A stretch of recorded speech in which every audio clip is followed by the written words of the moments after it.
क्या कभी किसी ऐसे इंसान से मिलना हुआ है जो बिल्कुल परफेक्ट लगता हो? मतलब शायद कुछ ज्यादा ही परफेक्ट। आज हम बात करेंगे एक बहुत ही फैसिनेटिंग और खतरनाक कॉन्सेप्ट के बारे में, समझदारी का नकाब। ये एक ऐसा मुखौटा है जिसे कुछ लोग एक बहुत ही डरावनी सच्चाई को छिपाने के लिए पहनते हैं। तो चलिए इसी सवाल से शुरू करते हैं। जरा सोचिए तो, क्या होगा अगर किसी की वो प्यारी सी मुस्कान और मीठी मीठी बातें सिर्फ एक दिखावा हों, एक हथियार जिसे किसी को काबू में करने के लिए बनाया गया हो? अच्छा, आगे बढ़ने से पहले ये समझना बहुत ज़रूरी है कि हम असल में बात किस चीज़ की कर रहे हैं। साइकोपैथी सिर्फ फिल्मों का कोई विलेन नहीं है, ये एक असली क्लिनिकल सिंड्रोम है। और इसकी सबसे डरावनी पहचान अंतरात्मा का पूरी तरह से गायब होना, मतलब सही और गलत की भावना का नामो निशान तक न होना। ठीक है, तो चलिए इस नकाब को परत दर परत उतारना शुरू करते हैं। सबसे पहले देखते हैं इसकी बाहरी परत को, वो आकर्षक मुखौटा जो एक बहुत परेशान कर देने वाली हकीकत को छिपाए रखता है। साइकोपैथ अक्सर गजब के चार्मिंग होते हैं।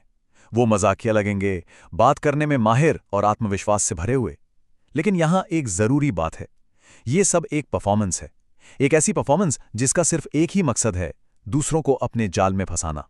तो अब जब हमने बाहरी परत देख ली है, चलिए इसके और अंदर झांकते हैं, उनके व्यक्तित्व की परतों को टटोलते हैं और देखते हैं कि इस मुखौटे के पीछे असल में चल क्या रहा है।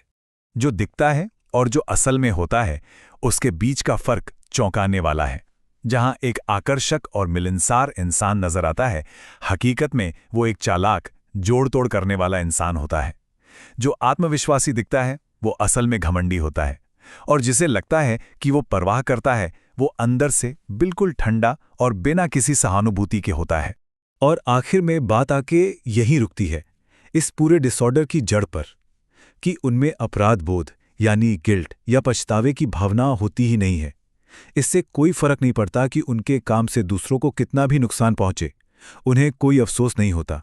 ये जो कोट है ना, ये उनकी धोखेबाजी को परफेक्टली बयां करता है। उनके लिए झूठ बोलना सांस लेने जैसा है। पकड़े जाने पर वो शर्म नहीं दिखाते, वे बस कहानी बदल देते हैं।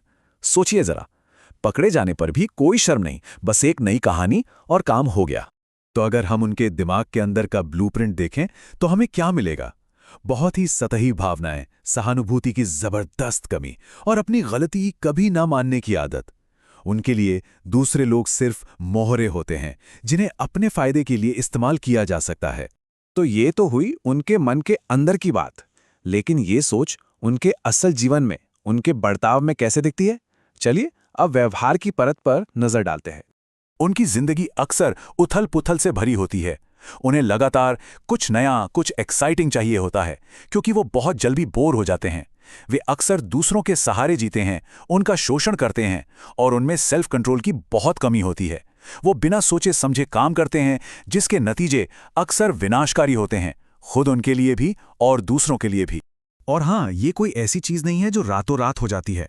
इसके बीज अक्सर बचपन में ही दिख जाते हैं। लगातार झूठ बोलना या जानवरों के प्रति क्रूरता जैसी चेतावनी के संकेत। किशोरावस्था आते आते ये समस्याएं और बढ़ जाती हैं और बड़े होने तक गैर जिम्मेदारी का एक पूरा पैटर्न उभर कर सामने आ जाता है। अब एक बहुत ही जरूरी बात, ये समझना बहुत क्रिटिकल है कि एक साइकोपैथ से एक आम सी बातचीत करना भी खतरनाक क्यों हो सकता है, क्योंकि उनके लिए शब्द ही हथियार हैं। यह एक बहुत बड़ा फर्क है जिसे समझना जरूरी है। जब कोई आम इंसान बात करता है तो उसमें भावनाएं होती हैं, सच्चाई की तलाश होती है। लेकिन एक साइकोपैथ के लिए शब्द सिर्फ एक टूल है, अपना मकसद पूरा करने का एक जरिया। वह नियमों से नहीं खेलते, बल्कि वो तो किसी की भावनाओं और उसूलों को ही उसके खिलाफ इस्तेमाल करते हैं। वो कभी भी अपनी गलती नहीं मानेंगे, कभी नहीं। उल्टा वो सारा दोष दूसरों पर डाल देंगे और सच को इस तरह से तोड़ मरोड़ के पेश करेंगे कि सामने वाले को अपनी ही याददाश्त पर, अपनी ही समझ पर शक होने लगे। इसी खतरनाक टेक्निक को गैसलाइटिंग कहते हैं। और ये बहुत बहुत जरूरी है। जो पारंपरिक थेरेपी होती है ना, जो सहानुभूति सिखाने के लिए बनी है, वो असल में उन्हें और भी खराब बना सकती है। क्यों? क्योंकि वो थेरेपी से सिर्फ भावनाओं की भाषा बोलना सीख जाते हैं, जिसे वो फिर और बेहतर तरीके से लोगों को मैनिपुलेट करने के लिए इस्तेमाल करते हैं। तो इतना सब जानने के बाद सवाल उठता है कि कोई खुद को सुरक्षित कैसे रखे। चलिए अब कुछ प्रैक्टिकल, सीधी साधी रणनीतियों पर बात करते हैं। इससे अपनी ढाल समझिए। खुद को बचाने का सबसे जरूरी, सबसे बड़ा नियम सिर्फ एक है। उनके शब्दों को भूल जाइए, बस उनके कामों को देखिए। तो यहाँ एक 3 स्टेप डिफेंस प्लान है। स्टेप 1, सच्चाई को स्वीकार कीजिए। ये मान लीजिए कि वो बदल नहीं सकते, उनमें सच्ची सहानुभूति नहीं आ सकती। स्टेप 2, उनके कामों पर ध्यान दीजिए, बातों पर नहीं। उनके मीठे झूठ को नज़रअंदाज कीजिए। और स्टेप 3, उनसे कम से कम संपर्क रखें। सबसे सुरक्षित बातचीत वही है जो कभी हुई ही नहीं। और अपने इस ढाल को और मजबूत करने के लिए हमेशा अपने मन की आवाज़ पर भरोसा कीजिए। वो जो एक अजीब सी अनईजी फीलिंग होती है ना, वो एक वार्निंग है। उनकी दया भरी कहानियों के जाल में मत फंसिए।